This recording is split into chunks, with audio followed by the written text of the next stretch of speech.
வணக்கம் நண்பா. சிங்கப்பூரில் இன்றைக்கி நம்மக்கிட்ட இருக்கக்கூடிய ஜாப் ஆர்எஸ் எல்லாத்தையும் உங்கள்கிட்ட தெளிவாக சொல்கிறேன், கேட்டுக்கோங்க.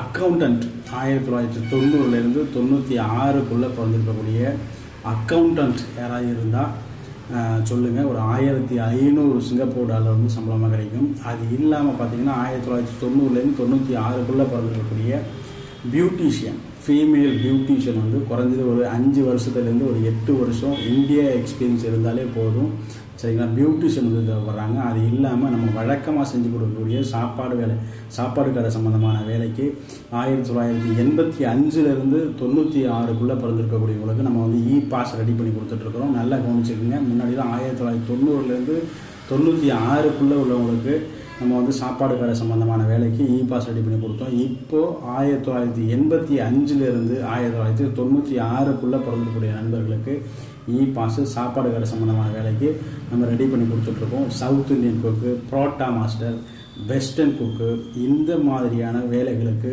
எக்ஸ்பீரியன்ஸ், இந்தியா எக்ஸ்பீரியன்ஸ் மட்டுமே இருந்தால் போதும். அப்படி இல்லாட்டி கல்ஃப் எக்ஸ்பீரியன்ஸ் இல்லை மலேசியா எக்ஸ்பீரியன்ஸ், எந்த எக்ஸ்பீரியன்ஸ் இருந்தாலும் பிரச்சனை கிடையாது. ஆனால் சிங்கப்பூருக்கு ஃபஸ்ட் டைமாக இருக்கணும். ஏன்னா பாஸ் நம்ம வந்து அப்ரூவல் எடுக்கணும் அப்படின்னாக்க சிங்கப்பூருக்கு ஃபஸ்ட் டைமாக இருக்கணும்.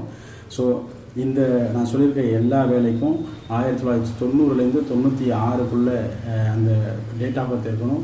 இந்த சாப்பாடு கடை சம்பந்தமான வேலைக்கு மட்டும் 1985 1996 இந்த டேட் ஆஃப் பர்த் இருக்கணும். அது இல்லாமல் நம்மக்கிட்ட எப்போதுமே பார்த்திங்கன்னா அட்வான்ஸ் அமௌண்ட்டே இல்லாமல் வெறுமனே 3 லட்ச ரூபா சர்வீஸ் சார்ஜில் இந்த வேலைகள் எல்லாமே வந்து நம்ம ரெடி பண்ணி கொடுத்துட்ருக்கோம். அட்வான்ஸ் அமௌண்ட்டே கிடையாது.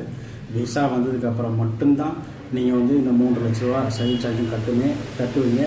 அது இல்லாமல் நம்மக்கிட்ட மிகப்பெரிய ஒரு இது என்னென்னு கேட்டிங்கன்னா, பாஸ்போர்ட் மட்டுமே வாங்கி வச்சுப்போம். அட்வான்ஸ் அமௌண்ட் இல்லாமல் 3 லட்ச ரூபா விசா வந்ததுக்கப்புறம் மட்டும்தான், அந்த சிங்கப்பூர் ஐபின்னு சொல்லுவாங்க, அது வந்ததுக்கப்புறம் மட்டும்தான் நம்ம வந்து சர்வீஸ் சார்ஜே வாங்குவோம்.